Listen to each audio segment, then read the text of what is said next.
Friend, एक बार फिर से स्वागत है आपका। फ्रेंड्स, अभी रिजर्व बैंक ऑफ इंडिया ने 1 अक्टूबर से एक नया नियम लागू करने जा रहा है कि अगर एटीएम में पैसे ना हो तो बैंकों को जुर्माना देना होगा। आरबीआई के मुताबिक अगर किसी एटीएम में 1 महीने से 10 घंटे से ज़्यादा तक कैश नहीं होगा तो उस स्थिति में 10,000 रुपये तक का जुर्माना लगेगा। व्हाइट लेबल एटीएम की स्थिति में जुर्माना बैंकों पर लगाया जाएगा। व्हाइट लेबल एटीएम की स्थिति में कुछ बैंक एटीएम में कैश डालने के लिए कंपनियों की सेवा लेते हैं।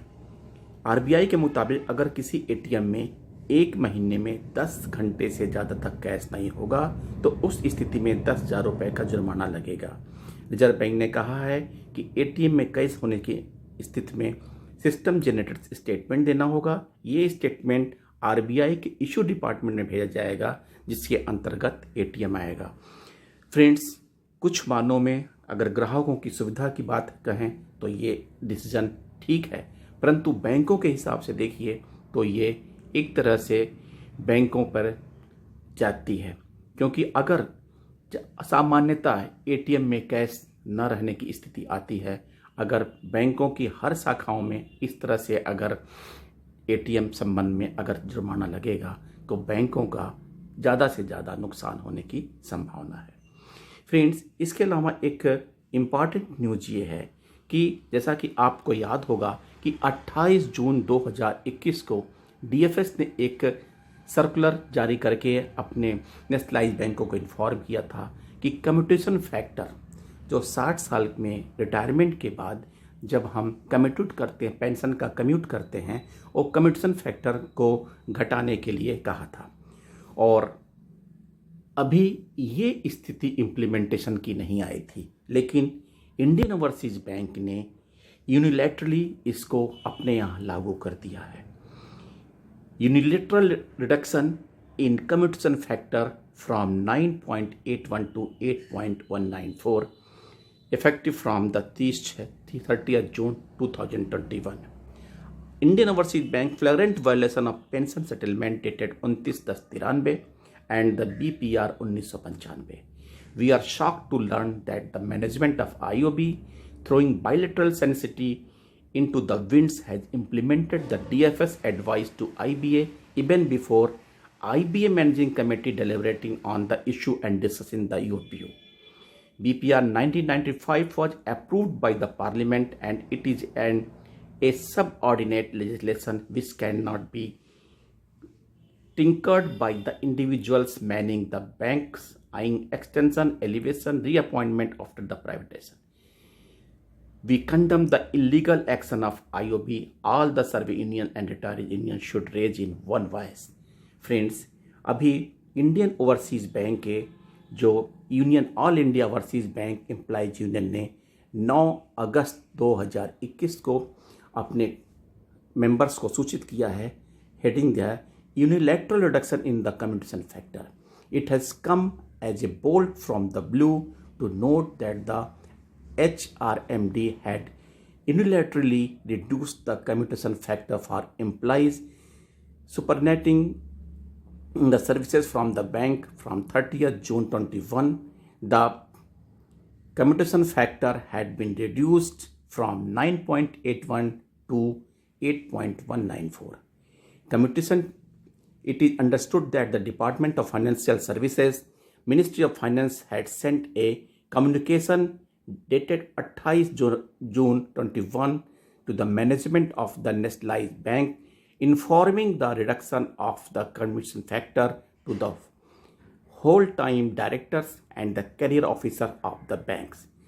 It is unfortunate that the management had implemented the communication for the staff, all staff.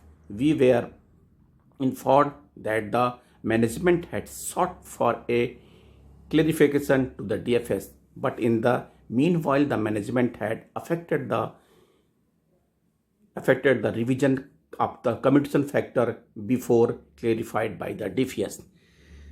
Union ने बताया कि उन्हें पहले ये आश्वस्त किया गया था कि डीएफएस से पहले क्लेरिफिकेशन लेने के बाद भी इस पे कुछ अमल किया जाएगा, परंतु यूनिलैटरली दे हैव इम्प्लीमेंटेड, यानी इंडियन ओवरसीज बैंक का मैनेजमेंट ने इसको 30 जून से अपने यहाँ लागू कर दिया।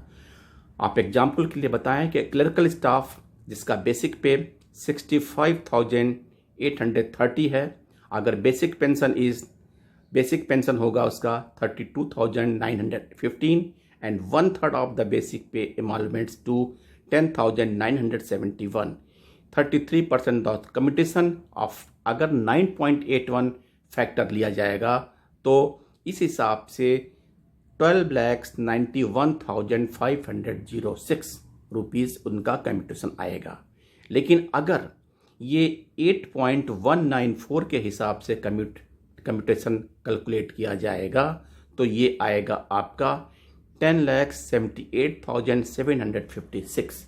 It means there is a clear-cut loss of rupees 2,12,750, यानी एक क्लर्कल स्टाफ को 2,12,750 रुपये का नुकसान होगा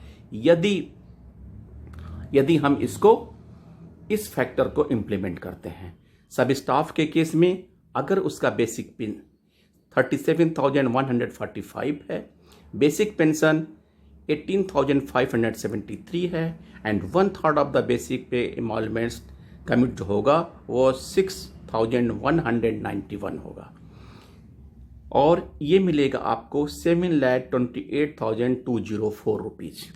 जबकि अगर ये पुराने रेट से मिलेगा, अगर नए रेट से आप करेंगे इसका कम्यूटेशन फैक्टर है 8.194, उसके हिसाब से आपको मिलेगा 6,08,748 and the loss of rupees 1,90,456। It means एक सब स्टाफ को लगभग 1,19,000 का नुकसान होगा और एक क्लर्कल स्टाफ को 2,12,000 का नुकसान होगा अप्रॉक्सीमेटली। और ऑफिसर्स के केस में देखें तो भी नुकसान होगा। जबकि अभी इसका इम्प्लीमेंटेशन किसी और बैंक में नहीं हुआ, लेकिन इंडियन ओवरसीज बैंक ने अपने स्टाफ के लिए 30 जून से ये लागू कर दिया। जबकि अभी इसका IBA ने अपने कमेटी द्वारा कोई फाइनल गाइडलाइंस बैंकों को नहीं दिया है और ये आश्वस्त किया था इंडियन ओवरसीज बैंक के मैनेजमेंट ने कि अभी हम DFS से क्लेरिफिकेशन ले रहे हैं एंड उसके बाद हम इम्प्लीमेंटेशन की सोचेंगे। लेकिन उन्होंने यूनियन को धोखे में रख के इसको इम्प्लीमेंट कर दिया। Friends, this is injustice for the existing staff which are going to retire after 30th June 21. This is the update, friends. Thank you.